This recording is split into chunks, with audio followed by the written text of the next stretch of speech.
我们在群众募资有几个重要的主轴的价值哦，包括你可能这个专案是让人家有所期待，有独特性，让人家产生信任感，而且它可以代表台湾人的精神，这4件事情非常重要。例如刚刚讲到牛马上出来了，有392%，它原本只定10万，可是为什么可以到58万这么多？当然，第一个它有名人代言，这个很重要；第二个粉丝数。我这边有12000多人嘛，这个只是正确的，我昨天才捞的。再来，它有一个影像，还有它的 slogan 写得很好哦，所以这几个我认为是一个关键哦，所以你在做这样的案件提案的过程当中，这些都要包括进去。那在动物类的群众募资的专案有几个诀窍啦，粉丝要破万，寻找公益伙伴至少3个以上，要有插画，找好的画家非常难找，所以。一定要画可爱的 feel， 为什么？这个时候你可以在 LINE 的贴图或印马克杯做授权、IP 授权相关的都 OK。然后在你提所谓的回馈式、阶段式的一个过程当中，除了感谢性，感谢是必要的啦，卡片也是必要的，要多想一些实用的商品。因为我有发现哦，目前在现阶段这个时间点，在做群众募资，它不达标的主要原因就是它每次设计的都是一些人家不想要的商品。那例如马克杯，可能可以不要再收马克杯了，因为大家杯子都很多。或者是明信片也不要再送了，这也非常非常多。帆布包可能也蛮多了。好，这3个千万不要送。你可以想一些比较有趣的，甚至在回馈的过程当中，可以让它跟你产生一个互动性。例如办一个表演，让他来参与，甚至一个戏剧的表演，甚至做一个。感谢的一个茶会，这个都比那些实质商品来的要好。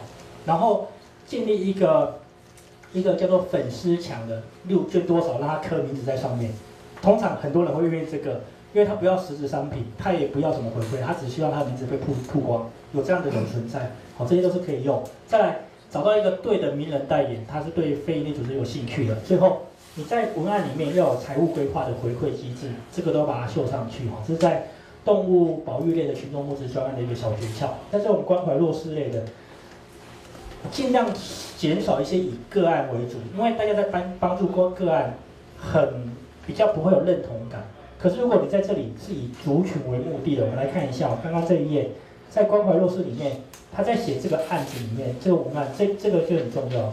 实在幸福，从热血台中是一个组织，取孩子一个不挨饿的希望，孩子是一个共通性的族群嘛，所以大家就你族群越大，他就越想帮忙哦，所以这个以族群为命名是一个重要的关键。一样有插画家在里面，我们会设计一些 Q&A， 越多越好。为什么？因为这样子他才不会打电话来烦你。好，这很重要，这很重要。Q&A 你在里面设想可能10题到20题的问题，再来你在回馈机制，我刚才讲参与感，然后回馈时间。设计专案跟提案的时间大概不要超过到5个月，好，等到拿到钱要准备回馈之后，不要超过5个月执行，然后每个月都要报告进度，尽量每周啦，每周如果不行就2周一次，让他觉得你真的有在动哦，不然他会有所质疑，甚至对你一些负面的评价哦。所以假设有负面评价，一定要在第一时间请你们的小编及时灭火哦，这很重要，甚至把那个负面评价把他请到你办公室来喝茶。